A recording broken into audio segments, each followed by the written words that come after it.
Susray nè đó thấy ngày nay nhung họ thừa thật thì bài thích ba mà lên game Free Fire thì video đấy mà tới nhộm tới giá nè đó nhé để xa đã con nòm bầy lắm mà dù khát tế của bật khai cái video nó nhiều quá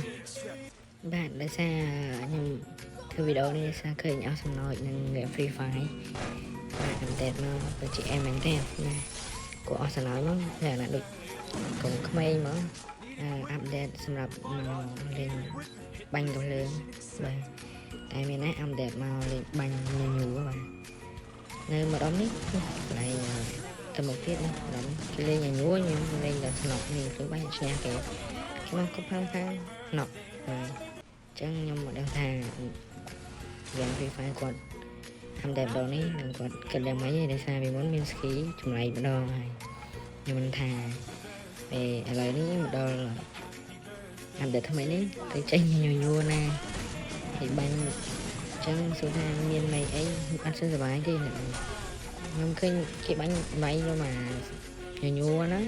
តែចឹងលេងញញួរសាកមើលថាវាមិនដែរលេងទៅមើលទៅដល់អត់សប្បាយព្រោះគេបាញ់គ្នាតែមានញញួរចឹង